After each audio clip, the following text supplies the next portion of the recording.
안녕하세요. 저는 올해 40대 중반인 여자입니다. 몇 년 전 저희 집안에 정말 놀라운 일이 일어났는데 여러분들의 이야기를 듣고 나니까 알려드리고 싶어서 사연을 보내요.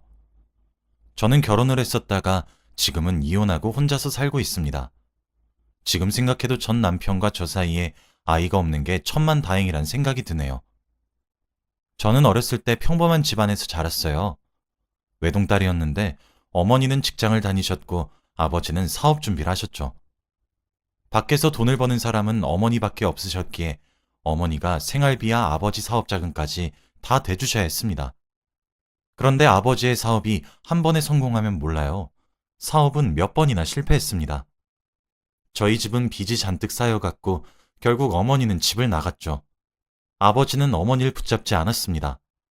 어렸을 때는 아버지가 미웠어요. 어머니에게 사과 한마디 하지 않으시고 붙잡지도 않으셨으니까요. 저에게서 엄마를 떼어놓았다고 생각했습니다. 그런데 크고 나서 생각해보니까 그게 아니더라고요. 아버지는 어머니를 붙잡을 수 없었던 겁니다. 아버지 때문에 어머니가 마음고생을 얼마나 한지 알고 있었고, 다시 붙잡는다고 해도 사업이 성공한다는 보장이 없으니 말이죠. 그렇게 어머니가 집을 나가시고 저와 아버지 둘이서 살게 되었습니다. 그때 저는 너무 어렸기에 어머니가 없다는 게 너무 힘들었어요. 빈자리가 너무 크게 느껴졌고 아버지한테 매일같이 반항하면서 어머니 보고 싶다고 찡찡댔거든요. 아버지는 사업도 안 되고 아내까지 떠나갔으니 분명 힘드셨을 겁니다. 그런데도 아버지는 슬픈 내색 하나도 하시지 않고 사업 준비에 더 심혈을 기울이셨죠. 아버지는 정말 코피까지 흘려가시면서 열심히 하셨습니다. 투자자가 사업 아이템에 대해 궁금해한다면 그날 잠도 주무시지 않고 다음날 프레젠테이션 준비를 하셨죠. 투자가 성사되지 못하더라도 아버지는 아랑곳하시지 않고 열심히 공부했습니다. 아버지의 고생이 드디어 빛을 보는 건지 드디어 투자를 하겠다는 사람이 나타났어요. 그런데 한 사람이 아니라 여러 사람이었습니다. 저와 아버지는 한순간에 돈방석에 앉게 된 것이죠. 얼마 전까지만 해도 빚에 시달리던 우리였는데 한순간에 졸부가 되어서 적응이 되지 않았습니다. 집도 훨씬 궁전 같은 집으로 이사를 갔고 제 방도 생겼을 뿐더러 집에서 일하는 아주머니도 생겼어요. 그리고 학교까지 매일 데려다 주시는 기사님도 생겼습니다. 저는 한동안은 꿈인지 생신지 모르겠더라고요. 매일 학교 마치고 집으로 와서 공부만 했던 저였는데 이젠 다른 친구들처럼 학원도 다니게 되었습니다. 그렇게 저는 너무 행복한 일상을 보내게 되었어요. 그리고 이제 드디어 어머니가 다시 돌아오실 줄 알았습니다. 그땐 제가 너무 어렸는지 어머니가 단순히 아버지 사업 때문에 잠깐 나가 계신 줄 알았어요. 그래서 이렇게 성공을 했으니 다시 집으로 돌아오셔서 셋이서 화목하게 살 줄 알았습니다. 하지만 아버지는 끝내 어머니를 집에 데리고 오시지 않았죠. 제가 어머니 보고 싶다고 말해도 항상 말을 아끼셨고, 이제 어머니는 못 본다고 단정지어서 말했습니다. 아버지 때문에 저와 어머니가 만나지 못한다고 생각하니까 화가 나더라고요. 아버지가 집에 계시는 직원분들한테도 말을 해놓은 상태여서 제가 어머니를 찾을 수도 없는 노릇이었습니다. 그렇게 저는 어머니를 그리워하다가 성인이 되었어요. 성인이 되니 확실히 자유가 주어지더군요. 이제는 기사님이 운전해주는 차가 아니라 제가 직접 차를 운전해서 다니게 되었죠. 그리고 저는 아버지의 회사로 취직을 하게 되었습니다. 아버지는 밑바닥부터 시작해야 된다며 저의 정체를 숨기고 신입사원부터 시작했어요. 직원들은 제가 아버지의 딸이란 사실을 전혀 모른 채로 말이죠. 다행히도 다 착하고 좋으신 분들이라 재미있게 일을 했습니다. 일도 나름 적성에 잘 맞아서 열심히 했던 것 같아요. 그렇게 한 부서에서 10년 넘게 일을 했네요. 그동안 저도 승진을 했고 앞자리가 3으로 바뀌어 가면서 한 부서를 책임지는 사람이 되었죠. 그런데 나이가 들면 저는 어머니가 보고 싶지 않을 줄 알았습니다. 어머니도 저를 한 번도 찾아온 적도 연락을 먼저 하신 적도 없었거든요. 그동안 아버지 몰래 어머니를 찾아보았지만 알 수 있는 방법은 없었죠. 어머니가 떠난 지 10년이 지나도 저는 어머니를 많이 그리워하고 있었습니다. 어디서 뭐하고 사시는지라도 궁금했거든요. 지금이라도 어머니가 집으로 돌아오시면 좋겠다고 매일같이 생각했어요. 그리고 저는 아버지도 어머니를 그리워하고 계신 줄 알았고요. 사업이 성공하고 나서 여자를 만나는 모습을 단 한 번도 본 적이 없었기 때문이죠. 아버지한테는 입 밖으로 어머니에 대한 이야기를 일절하지 않았는데 내심 속으로는 아버지가 먼저 어머니에 대한 이야기를 꺼내주었으면 좋겠다고 생각하고 있었습니다. 그런데 어느 날이었어요. 여느 때와 다름없이 퇴근을 하고 집에 돌아갔는데 처음 보는 낯선 여자가 저희 집 거실에 떡하니 앉아 있더라고요. 나이도 제 또래와 비슷해 보였습니다. 저희 집에 경비도 세워져 있어서 몰래 들어왔을 리는 없고 말이죠. 그런데 제가 집에 돌아온 소리를 듣고 방에서 아버지가 나오셨습니다. 인사해라. 나랑 결혼할 사람이다. 저는 아버지가 한 말을 듣고 너무 놀라서 입이 떡 벌어졌어요. 민서라는 분은 딱 봐도 저와 나이 차이가 얼마 나지도 않아 보이는 사람이었거든요. 그런데 아버지와 결혼을 하신다니 이건 딱 봐도 저 여자가 아버지의 돈을 보고 결혼하는 거라고 생각했습니다. 저 여자는 분명 아버지를 사랑하지 않는다고 생각했죠. 저와 나이 차이도 별로 안 나는 분이 제 새엄마가 될 거라뇨. 엄마라고 부르기도 힘들 것 같았습니다. 제가 아무 말도 못하고 있으니 아버지께서 어허, 네 새엄마 될 사람한테 인사 안 해? 라고 하더군요. 저는 아버지가 너무 미웠습니다. 어머니를 고생만 시키고 결국 집 밖으로 나가게 하셨으면서 젊은 여자를 집으로 데려오다뇨. 이때까지 저는 아버지가 저와 같은 마음으로 어머니를 그리워하고 있는 줄 알았는데 그게 아니었나 봅니다. 저 혼자 어머니를 그리워하고 있던 거였어요. 저는 눈에서 눈물이 차올랐고 처음으로 아버지에게 큰 소리를 냈습니다. 아버지, 어머니한테 미안하지도 않으세요? 아버지 사업 준비하실 때 뒷바라지 다 해준 어머닌 안 보고 싶으시냐고요. 제가 어머니 아직까지 많이 그리워하고 있는 거 아시잖아요. 그런데 어떻게 새파랗게 어린 여자를 데리고 와서 결혼이라뇨. 새엄마라뇨. 전 절대 이 여자 새엄마로 대우 못하고 같이 못 살아요. 제가 이 집에서 나갈게요.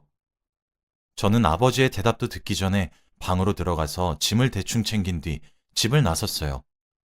짐을 챙기고 차 안에 앉아서 펑펑 울었습니다. 아버지가 다른 여자를 데리고 온 것도 너무 슬펐지만 제일 슬픈 건 제가 갈 데가 없다는 게 너무 한심했어요.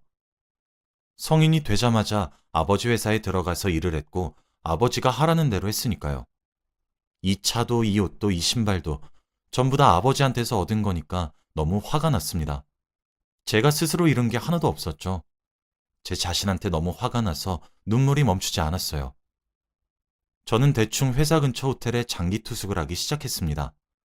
집엔 절대 들어가지 않았죠. 물론 아버지도 제가 여기서 지내고 있다는 사실을 알고 계셨을 겁니다. 그래도 끝내 그 여자와 갈라서겠다는 말은 안 하시더라고요. 저는 호텔에서 지내면서 회사에 출근하고 호텔로 퇴근하는 일상을 보냈어요. 점점 삶에 무기력해지고 기운이 없을 때 한 남자가 나타났습니다. 바로 다른 부서에서 저희 부서로 발령난 남자였죠. 남자는 저보다 나이가 어렸는데 소문으로 들어보니 유명한 남자더라고요. 일을 잘하고 센스가 좋아서 성과가 굉장히 좋다고 합니다. 그리고 무엇보다 외모가 잘생겼었어요. 그래서 저도 모르게 눈이 갔나 봅니다. 아무튼 저희 부서로 처음 발령받았을 때 제가 많이 도와주었어요. 그래도 민혁 씨는 하나를 알려주면 열을 아는 성격이라서 제가 일일이 다 말하지 않아도 알아듣더군요. 저보다 나이도 어린 사람이 듬직하게 느껴지니까 기분이 조금 묘했습니다. 그렇게 저와 민혁 씨는 야근도 같이 하고 점심밥도 자주 먹으면서 사적인 자리도 많이 가지게 되었어요. 퇴근하고 나면 술도 한잔하고 주말에도 만나서 영화 보는 그런 사이 말이죠. 저희 부서로 발령난 지 몇 개월이 지나고 그렇게 저와 사귀게 되었습니다. 우리는 비밀 연애를 했는데 아마 팀원들은 다 눈치채고 있었을 겁니다. 그렇게 몇 년간 연애를 했어요. 정말 잘 맞았고 저에게 힘이 되어 주었던 사람입니다. 아마 저와 민혁 씨가 사귀는 것도 아버지는 다 알고 계셨을 거예요. 제 주위에 사람을 붙인 적이 많거든요. 그리고 저에게 몇 년 만에 연락을 하셨습니다. 잠깐 보자고 말이죠. 저는 딱 느꼈어요. 민혁 씨에 대한 이야기를 하실 것 같다고 말이죠. 그때 저와 민혁 씨는 연애한 지 몇 년이나 되었던 사이였기 때문에 자연스럽게 결혼 이야기를 하고 있었어요. 물론 민혁 씨는 자기가 다니고 있는 회사의 회장님 딸이 저인 줄은 절대 몰랐고요. 아마 아버지도 제가 민혁 씨와 결혼을 할 것 같으니까 부르셨겠죠. 그리고 몇 년 만에 아버지를 뵈었는데 정말 얼굴이 많이 변해 있으셨습니다. 고생을 많이 하신 느낌이었어요. 그리고 자리에 앉아서 이야기를 나누었습니다.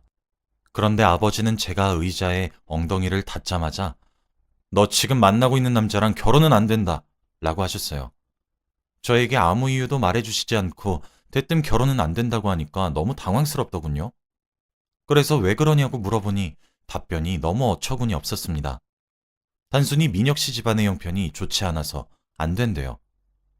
사실 민혁 씨가 가정 형편이 조금 어려운 편이에요.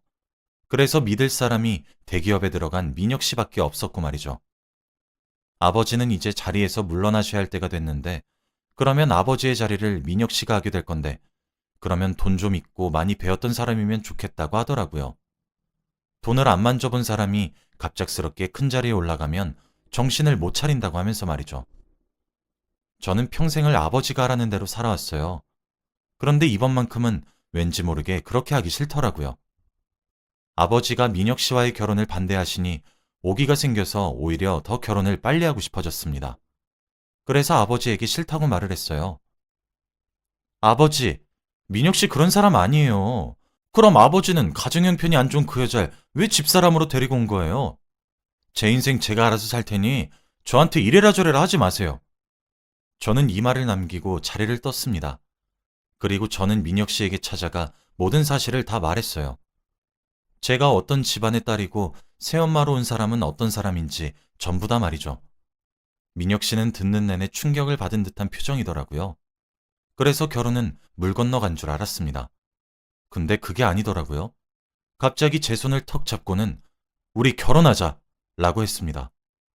저는 심장이 미친 듯이 뛰었고 당연히 승낙을 했죠. 저희는 그날 결혼을 약속하게 되었습니다. 그런데 며칠 뒤 좋은 소식이 들려왔어요. 저희 회사는 한 달에 한 번씩 최고의 성과를 낸 직원한테 성과금을 주고 축하 파티를 하는 문화가 있습니다. 이 큰 회사에서 한 달에 한 번의 주인공이 되기에는 굉장히 어렵죠. 그런데 그 힘든 것을 민혁 씨가 해냈습니다. 회사에 입사하고 처음으로 회사의 인재로 뽑힌 것이죠. 다들 너무 축하해 주었고 기분도 너무 좋았습니다. 그런데 그날 저녁에 아버지가 연락이 오셨어요. 넷이서 식사 자리를 갖자고 말이죠. 아마 새엄마와 아버지, 그리고 저와 민혁 씨, 이렇게 넷이었겠죠. 그리고 아버지도 민혁 씨가 인재로 뽑혔다는 소식을 들으신 것 같았습니다. 드디어 결혼을 허락해 주시는 건가 싶어서 매우 기분이 좋았어요. 며칠 뒤 저희 넷이서 식사 자리를 가졌습니다. 솔직히 친엄마도 아닌 그 여자를 새엄마라고 소개하는 게 부끄럽긴 했지만 어차피 결혼한다면 알아야 하는 사실이니 아랑곳하지 않았어요. 다행히도 식사 자리는 좋게 끝났고 아버지가 마지막으로 결혼한 날짜는 언제로 할 거냐고 말씀하시더라고요.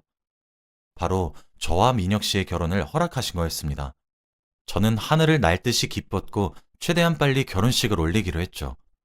저와 민혁 씨의 결혼은 저희 회사에 소문이 돌았고 다들 놀라했습니다. 그리고 제일 놀란 것은 결혼식장에 제 아버지 석에 앉아있는 분을 보고 다들 놀라셨죠. 이때까지 평범한 직원인 줄 알았던 제가 알고 보니 자신들이 다니던 회사의 회장님 딸이라고 하니 말입니다. 저는 결혼식 날 이제 말씀드려서 죄송하다고 전했고 행복한 결혼식을 올렸어요. 그리고 저희는 행복할 줄 알았습니다. 신혼집은 제 친정집과 차로 10분 거리에 잡았어요. 그런데 신혼생활이 점점 시작되려고 하는데 회사 일이 너무 바빠지더라고요. 매일 퇴근하고 남편과 같이 집으로 가서 저녁을 해먹고 같이 자는 게 신혼생활의 묘미인데 하필 프로젝트 시기랑 겹쳐서 저만 맨날 야근을 해야 했습니다. 남편은 미리 집으로 퇴근하고 말이죠. 그런데 다행히도 저와 같이 프로젝트를 진행하는 사람이 제 사촌 오빠더라고요. 사실 이것도 사람들한테는 말 안 했는데 제 사촌 오빠는 평범한 직원인 줄 압니다. 저와 남남 사이인 줄 알죠. 굳이 밝힐 필요도 없고 밝힐 시기도 놓쳐서 말을 하고 있지 않았습니다. 남편도 모릅니다. 결혼식 날 외국에 있었고 프로젝트를 위해 한국에 잠시 온 거거든요. 아무튼 남편은 모르는 사촌 오빠와 함께 대형 프로젝트를 진행한다고 매일같이 밤을 새웠어요. 남편에겐 너무 미안했지만 너무 중요했기 때문에 미룰 수 없었죠. 그래서 야근도 잦고 집에도 잘 못 들어갔습니다. 가끔씩 집에 들어가는 날이면 새벽 2시나 3시쯤에 들어갔는데 그때마다 남편의 태도가 조금 이상했어요. 저한테 수고했다고 안아주거나 위로를 해줘야 할 남편이 제가 집으로 들어가면 저를 째려보았고 나쁘게 대했거든요. 처음엔 그저 심술인 줄 알았어요. 신혼인데 같이 못 있으니까 속상해서 그런 줄 알았죠. 그런데 그게 아니더라고요. 제가 집에 늦게 들어가면 오늘도 늦게 들어왔네? 일한다고 늦게 들어온 거 아니지? 라고 하면서 저를 의심하는 말을 내뱉었죠. 저는 너무 당황스러워서 그게 무슨 말이야? 너 당연히 일하고 왔지. 라고 했지만 제 말을 믿는 눈치가 아니었습니다. 솔직히 너무 놀랐지만 그때는 너무 피곤했고 해명할 힘도 없었기에 바로 씻고 잤어요. 그렇게 매일이 반복이었습니다. 제가 아무리 아니라고 말해도 전혀 믿지 않으니까 화가 나더군요. 그래서 이 남자 제대로 삐졌네 싶었습니다. 사촌 오빠와 제가 프로젝트를 드디어 성공적으로 끝내고 며칠간의 포상휴가가 생겼어요. 그래서 오랜만에 남편과 사이도 풀어볼 겸 남편과 같이 백화점으로 향했습니다. 남편한테 좋은 옷도 사주고 맛있는 것도 먹으면서 속상해했던 것을 풀어주기 위해서 말이죠. 남편한테 오랜만에 신발을 사주기 위해서 명품관에 들렀습니다. 이거 신어보고 저거 신어보다가 드디어 마음에 드는 것을 고르더라고요. 그런데 그 신발이 남자와 여자 커플화인 겁니다. 그래서 저도 같이 신으면 좋으니까 저도 사려고 했어요. 저도 이리저리 신어보면서 남편과 같이 하하호호 웃고 있었습니다. 그런데 남편이 갑자기 장모님이랑 장인어른 신발도 사줄까? 라고 하더라고요. 솔직히 그 여자한텐 제 돈을 전혀 쓰고 싶진 않았지만 남편이 그런 말을 하는 게 기특해서 그렇게 하기로 했습니다. 그런데 저는 아버지의 신발 사이즈를 아는데 그 여자의 신발 사이즈는 모르겠더라고요. 그래서 신발들을 보면서 헤매고 있으니 갑자기 남편이 장모님 240 하시면 될걸? 이라고 자연스럽게 말하는 겁니다. 저는 남편에게 당신이 그 여자 신발 사이즈를 어떻게 알아? 라고 말했어요. 그런데 거짓말 못하는 남편은 식은땀을 줄줄 흘리면서 아, 그냥 여자들 원래 거의 다 240 신지 않나? 라고 하면서 넘어갔죠. 솔직히 그때 조금 의아했어요. 왜 발 사이즈를 잘 알지 싶었거든요. 제가 알기론 둘이 그렇게 친하지 않습니다. 아무튼 신발을 사고 친정집으로 갔어요. 아버지와 그 여자한테 신발을 주기 위해서 말이죠. 저와 남편이 집에 딱 들어가니까 그 여자가 방에서 나오더군요. 그런데 그 여자가 하는 말은 가관이었습니다. 어머, 사위, 오늘 내가 사준 옷 입었네? 라고 했거든요. 둘이 벌써 옷까지 사주는 사이가 된 건가 싶었습니다. 그런데 그 여자는 일반적인 장모가 아니잖아요. 저와 나이 차도 얼마 나지 않는 여자입니다. 저는 너무 놀라서 아무 말도 못하고 있으니 남편이 당황을 하더라고요. 그런데 그런 제 모습에다 대고 그 여자는 저에게 어머, 딸 몰랐어? 너 회사 일로 바빴을 때 내가 사이랑 좀 많이 친해졌거든. 내일은 같이 여기 근처 맛집에 가기로 했는데 라고 했죠. 마치 장모가 말을 하는 게 아니라 제 남편을 좋아하는 여자가 저에게 말하는 듯한 기분이 들었습니다. 저는 남편을 버리고 집으로 돌아와 버렸어요. 도저히 이해가 되지 않았거든요. 제가 남편한테 관심이 없었나 싶기도 하고 말이죠. 솔직히 그 여자가 너무 거슬리고 짜증났습니다. 1시간 후에 집에 돌아온 남편은 아무 말도 하지 않고 씻고 잘 준비를 하더라고요. 제가 화난 것을 알면 풀어주려는 노력은 해야 하는 거 아닌가요? 그 모습을 보고 더 화가 나서 저는 남편이 잘 때 정말 오랜만에 남편의 휴대폰을 뒤졌습니다. 그런데 역시나 그 여자와 함께 대화를 나눈 내용이 있더라고요. 더 놀라운 건 그 여자가 제 남편에게 꼬리를 치고 있었습니다. 데이트하자고 하면서 말이죠. 어떻게 저희 아버지와 결혼까지 한 여자가 제 남편을 노릴 수 있는 걸까요? 속에서 천불이 났고 그 여자한테도 화가 났지만 남편에게 화가 제일 많이 났습니다. 집안에 사람 잘못 들여서 한순간에 콩가루 집안이 되는 건 아닐까라고 생각했죠. 우선 모든 카톡 내용을 다 제 휴대폰으로 옮겼어요. 혹시나 모를 상황을 대비해서 말이죠. 그런데 사건은 얼마 지나지 않아서 터졌습니다. 제가 그날도 여느 때와 다름없이 야근을 하고 집으로 돌아갔어요. 그런데 제가 거실로 오자마자 방에 있던 남편이 화가 잔뜩 난 표정으로 저에게 성큼성큼 걸어오더니 대뜸 제 뺨을 내리치는 겁니다. 아주 세게 말이에요. 저는 남편이 때린 뺨에 넘어지고 말았습니다. 갑자기 이런 상황이 도저히 믿기지 않아서 왜 그러냐고 소리를 질렀어요. 그런데 제 눈앞에 사진 한 장을 주더라고요. 그런데 사진이 이상했습니다. 저와 사촌 오빠가 누워있는 사진이었거든요. 딱 봐도 어눌하고 합성이 완벽히 되지 않는 사진이었습니다. 그런데 남편은 그 사진을 보고 단단히 착각을 한 것이었죠. 그러면서 저한테, 야, 너 이때까지 같이 야근했던 사람 이 남자 맞지? 내가 너 벼르고 있었는데 잘 됐다. 야근한다는 게 매일 이러고 있었냐? 너 정말 쓰레기구나. 라고 하더라고요. 저는 너무 화가 나고 억울해서 솔직히 다 말했습니다. 이 사람 우리 사촌 오빠고 이 사진은 합성된 거라고요. 사진에 있는 부자연스러운 부분을 남편한테 다 보여주었더니 당황한 눈치더라고요. 그리고 사촌 오빠가 우리 결혼식 날 외국에 있어서 못 왔고 프로젝트 때문에 한국에 잠깐 왔다는 사실까지 싹 다요. 남편은 동공이 심하게 흔들렸고 저한테 미안하다고 사과를 하기 시작했습니다. 무릎을 꿇고 두 손을 싹싹 빌면서요. 전 이 사진 어디서 났냐고 물었습니다. 그런데 남편이 하는 말은 충격적이었어요. 장모님이 주셨어. 그 여자는 저 몰래 남편한테 찝쩍거린 것으로 모자라 제가 외도한다고 거짓말까지 했더라고요. 이러면서 남편과 가까워지려고 했던 것이었습니다. 저는 화가 미칠 듯이 났고 당장 친정집으로 달려갔어요. 그리고 자고 있는 그 여자와 아버지를 깨워서 모든 일을 다 말했습니다. 아버지는 제 뺨이 빨갛게 부어있는 것을 보고 이성을 잃으셨어요.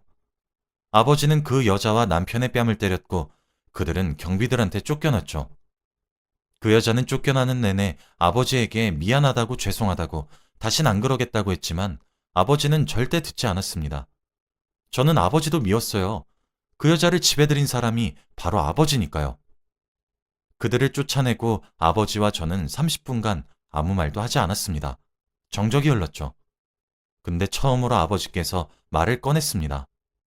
미안하다. 다 내 잘못이다. 아버지의 눈물을 보는데 조금 마음 한켠이 아려오긴 했어요. 아버지도 그 여자가 진정한 사랑이라고 생각했겠죠. 그 여자와 남편은 집에서 쫓겨났고 남편은 회사에서도 잘렸죠. 그리고 저는 다시 친정집으로 돌아왔습니다. 아버지와 단둘이서 살기 위해서 말이죠. 그리고 시간이 지난 지금은 회사를 제가 물려받기로 했어요. 아버지가 다른 사람들은 못 믿겠으니 저보고 하라셨습니다. 저도 그게 낫다고 생각해요. 지금은 이혼하고 혼자서 살고 있는데 정말 마음이 편해요. 여러분도 결혼 꼭 신중하게 잘 생각해 보시고 하시길 바랍니다. 제 이야기는 여기까지예요. 들어주셔서 감사합니다.